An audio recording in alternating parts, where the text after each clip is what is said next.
Գիրք Ամովս, գլուխ 9. Տիրոջը տեսա սեղանի վրա կանգնած, որ ասեց. «Զարք խոյակին, որ սեմերը դողան, և նրանց փշրիր նրանց ամենի գլխի վրա, և նրանց մնացորդին սրով պիտի սպանեմ. նրանցից մի փախստական պիտի չփախչե, և նրանցից մեկ պրծնող պիտի չպրծնե.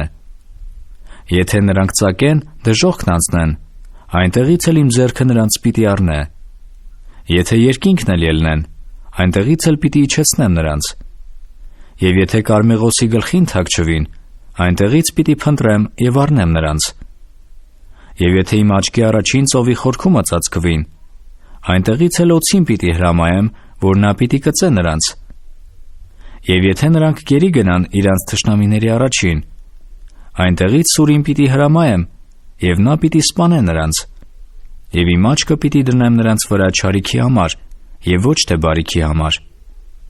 և զորաց Եհովա Տերը պիտի դիպչի երկրին, և նա պիտի հալվի, և բոլոր նրանում բնակողները պիտի սուգ անեն, և նա վեր պիտի գնա նեղոսի պես նրա բոլորը, և պիտի հեղեղվի Եգիպտոսի նեղոսի պես. նա, որ երկնքումն է շինում իր վերնատները, և նրա կամարը երկրի վրա հաստատում. նա, որ կանչում է ծովի ջրերը, և նրանց թափում է երկրի երեսի վրա. Եհովա է նրա անունը. Մի՞թե դուք եթովպացիների որդկանց պես չեք ինձ համար, ով Իսրայելի որդիք, ասում է Տերը. չէ՞ որ Իսրայելին վեր հանեցի Եգիպտոսի երկրից, և փղշտացիներին Կապթորից, և ասորիներին Կիրից. ահա Տեր Եհովայի աչքերը այդ մեղավոր թագավորության վրա է, և ես նրան պիտի փչացնեմ երկրի երեսի վրայից. միայն թե բոլորովին պիտի չփչացնեմ Հակոբի տունը, ասում է Տերը. որովհետև ահա ես հրամայում եմ, և պիտի մաղեմ ամեն ազգերի մեջ Իսրայելի տունը, ինչպես որ մաղով կմաղվի, որ մի հատ վայր չընկնե երկրի վրա.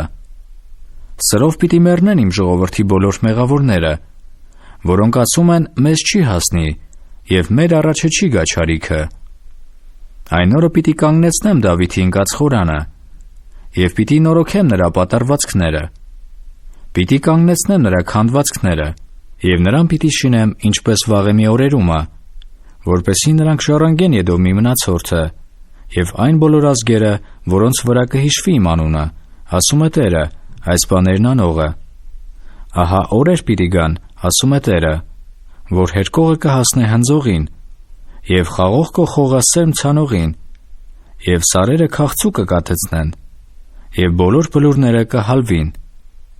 և ես ետ կդարձնեմ իմ Իսրայել ժողովրդի գերությունը, և նրանք պիտի շինեն ավերակ քաղաքները, և բնակվեն, և այգիներ պիտի տնկեն, և խմեն նրանց գինին, և պարտեզներ պիտի շինեն, և ուտեն նրանց պտուղները, և ես պիտի տնկեմ նրանց իրանց երկրի վրա, և նրանք այլևս պիտի չպոկվին իրանց երկրի վրայից, որ տվել եմ իրանց, ասում է Տերը, քո Աստվածը։